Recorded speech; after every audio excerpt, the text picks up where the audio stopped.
because that's the order we've been in. No, we've turned it around. We have. Are you okay? You can switch. We don't mind. Really. Brain fried. What is that? Contraption. It's a robot. Very distracting. Here's another one. Too late. Sorry. So I have to talk about the season finale. And John Noble, my name's Chrissy. You came on my Sleepy Hollow Addict show. Yes. So thank you so much for doing that. It was a lot of fun to chat with you. Yeah, I mean, the season finale was insanity. And do you think, is there going, I mean, I don't know, you're the Horseman of War. So do you really think that there is can we truly have a redemption story for Jeremy? Is he going, do we really think that maybe eventually he's going to forgive his parents and...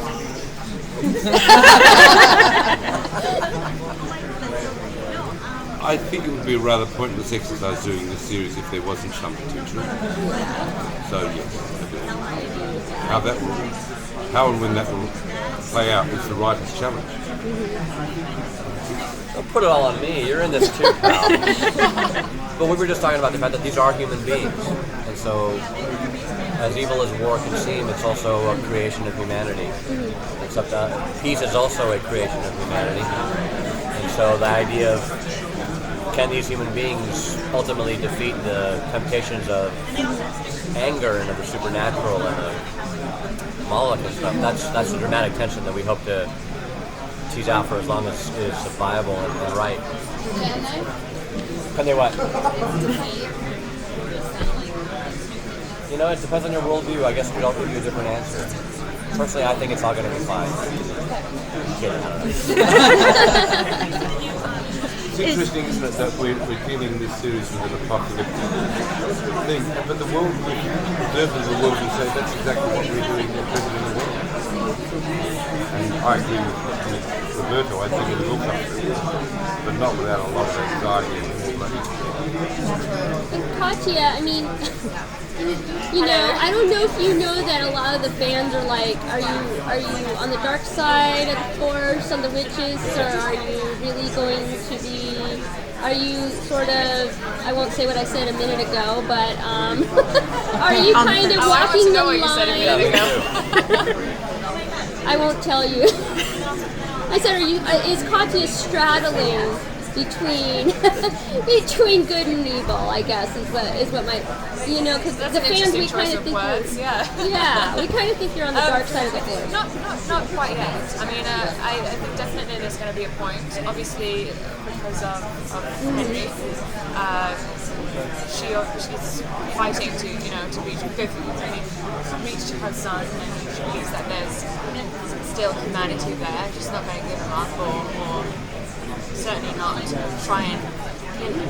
So I think there's still it's going to be tricky because being stuck with the Headless Horseman, who's also seen to be evil, and I see him as my old fiance. So there's that, like you mentioned, the Stockholm syndrome, but also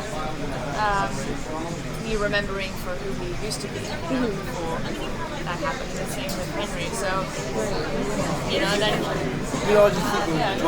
I'm right in the middle of all of it. So I'm being torn in different directions. What we've seen with Katia between the so far, she's constantly been a victim of men. Because I did see her there, and she's always someone doing something horrible. and yet, I'm always she's crying. always shamed up and crying. And yet she has this incredible strength, which is going to be revealed as well. So she's playing with all her own games. It's a great every woman's story. How do you relax and rewind after all the days and hours you crying inside? It's easy. Yeah. But offset when you guys are hanging out, is there any fun things that you guys have to do together? I live with Lindy actually, who's Jenny. We rent a house together.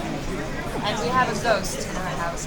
No way. Tell us all about it. Not kidding. Please. Go ahead. Weird things are happening. Curtains opening and closing. There's a footprint on the attic, like weird foot with like 3 toes. And the other day I woke up and on my balcony window, second floor, I swear to God, there's a handprint on the outside. It's clearly that. I have pictures of my I just heard about this today. I sent Melissa pictures of the handprint. Yes. Does that scare you guys, or are you like at peace with the ghost? It doesn't feel threatening to me, but they do stuff in the brain. Maybe Jeremy can go over to the apartment, you know, just get rid of it. The sin eater can go over there and get rid of the ghost. I can do it for them, couldn't I? Yeah, you could.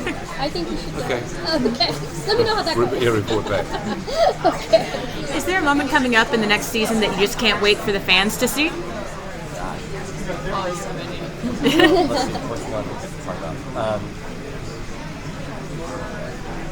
The one we're shooting right now. But Yeah.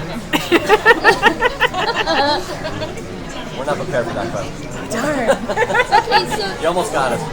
So close. So close. Sleepy Hollow has a lot of different monsters in season 1. Are there any monsters you can preview for us that's coming up in season 2? We got the random ones. We got obviously War is Well, here. yeah, War. We got, and always it's, in a way, mythological characters that maybe you're familiar with, but then we can take our own spin, like the Pied Piper. We that's have, really talk about him. He's creepy. very creepy. We have sort of the opposite of the Headless Horseman, who is called the Kindred.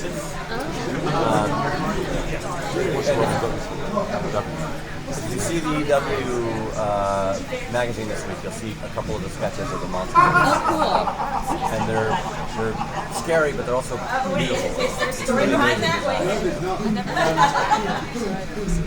Pardon them while they talk amongst themselves. cool. No problem. It seems to be, these monsters seem to be somehow or other some sort of archetypes, you know, the archetypes of they're not just your classic monsters with no sense feeling or anything. They're more interesting psychological. Yeah, they have history. They have roots in a lot of the cultures that we all know, and then we give them our own spin. But Yeah, that's it. they're the cream of the crop. They're top 40 monsters. Would you say the tone changes in season 2, or is it pretty much from season 1? You guys think? I think character-wise, definitely, there's a lot of changes between characters. The tone thing that is so interesting that captures me is that extraordinary situation between Crane and Abby, where they speak a different language. And it's so funny. It's so funny how Tom's character doesn't understand, and that tone makes it keep it light and witty, and that's still there. Big time. The stakes are higher, I think. So stakes are because of higher. that, it makes the tone a little bit more serious, but we're still having a great deal of fun, and it's still people trying to figure out where they are in the world and trying to figure out what's real and what isn't. But the stakes are a little higher. Do you pay attention to social media about the show, and does it influence you at all? We do pay attention, and it does influence us. Especially a show like this where we've had such a good fortune of having the audience with not only watching whatever they can, but responding and giving us feedback, sending us artwork, or the cast sending us responses to when we're doing live tweets Fridays and stuff like that. So when someone's willing to give you their time to respond, with a real reaction, it's a gift. So we definitely look at it. Do you have any fun like fan experiences just out in the world? Fun ones. What did you say? Like weird, interesting, like memorable moments where a fan has like approached you and they're like, I mean, some people do some weird things. Tell me some of your stories. What about yours? I have tons, but Look, I can tell you people approach me. from my experience, and I'm not just saying this because I'm in a press room, the fans that I've experienced over the last few years have been absolutely brilliant and really respectful. That's my experience. And social media also, I want to back that up, because I think we caught the beginning of that with Fringe, which and then it grew and grew and grew. It became so influential that probably we wouldn't have done 5 seasons had it not been for the impact of that. And that seems to have tipped over and grown. Well, we thank you guys for coming on Twitter. It's so much fun when, you know, we're watching Sleepy Hollow and then we can ask questions while we're watching it, you know, about the production or, you know, about a scene. And it's so much fun. It's been, yeah. And this next year we're going to do a lot more with social media. We're going to experiment with some cool new stuff to get us all having fun together with the show. It'll be great. We're excited to review this stuff in a couple of weeks. Awesome. Excellent. You guys so Thank much. you. Thank you so much. Nice